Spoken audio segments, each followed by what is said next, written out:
2014 के लोकसभा चुनाव में बीजेपी को यूपी में बड़ी जीत मिली थी, लेकिन इस बार सूबे में पार्टी के सामने कई चुनौतियां हैं। कहते हैं कि दिल्ली की कुर्सी का रास्ता यूपी से होकर गुजरता है। इस नजरिए से बीजेपी के लिए 2019 में यूपी बीजेपी के लिए खासा अहम है, लेकिन कई ऐसे मुद्दे हैं जो 2019 की चुनावी जंग जीतने के बीजेपी सपनों को पलीता लगा सकते हैं। तो आइए जानते हैं उन 5 चुनौतियों के बारे में जिससे बीजेपी को यूपी में 2-4 होना पड़ेगा। नंबर 1, एसपी-बीएसपी गठबंधन। 2014 के चुनाव में बीजेपी के नेतृत्व वाले एनडीए ने सूबे की 80 में 73 सीटें जीत ली, लेकिन इस बार एसपी-बीएसपी के साथ मिलकर चुनाव लड़ने की खबरें सामने आ रही है। खबर है कि दोनों दलों ने 37 सीटों पर चुनाव लड़ने का फैसला किया है। दोनों पार्टियों के साथ आने से निश्चित रूप से बीजेपी के लिए मुसीबत खड़ी होगी। नंबर 2, कई सांसदों के काम से जनता असंतुष्ट। 2014 में मोदी लहर में बीजेपी उम्मीदवारों को जीत तो मिल गई, लेकिन 5 सालों से कई सांसदों ने जनता को मुंह तक नहीं दिखाया।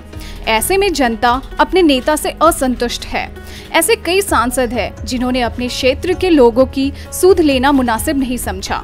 इससे बीजेपी के कई मौजूदा सांसदों को लेकर लोगों में खासा नाराजगी है। नंबर 3, सवर्ण वोटों की नाराजगी। बीजेपी का सबसे बड़ा वोट बैंक सवर्ण होते हैं। इस बार SC/ST एक्ट की वजह से सवर्णों में नाराजगी है। वहीं बीएसपी और एसपी के साथ आने से दलितों और मुस्लिमों के वोट एक खेमे में जा सकते हैं। प्रदेश में कांग्रेस अकेली मैदान में उतर सकती है। नंबर 4, राम मंदिर। यूपी ही नहीं पूरे देश में राम मंदिर एक बड़ा मुद्दा है। लोगों का कहना है कि जब 2014 में बीजेपी को बहुमत मिला था तो उन्हें उम्मीद थी कि सरकार राम मंदिर बनाने का रास्ता निकालेगी, लेकिन अभी तक ऐसा हो नहीं पाया है। राम मंदिर पर पीएम मोदी के ताना बयान से हिंदू वोट बैंक के प्रभावित होने की आशंका है। और नंबर 5, अपनों के निशाने पर बीजेपी। दलितों की उपेक्षा का आरोप लगाते हुए बीजेपी सांसद सावित्रीबाई फूले ने पार्टी से इस्तीफा दे दिया। ओम प्रकाश राजभर भी लगातार योगी सरकार पर निशाना साधते रहते हैं। इसके अलावा अपना दल भी उचित सम्मान नहीं मिलने का आरोप लगा चुकी है। ऐसे में अपने नेताओं को जोड़कर रखना बीजेपी के लिए बड़ी चुनौती है।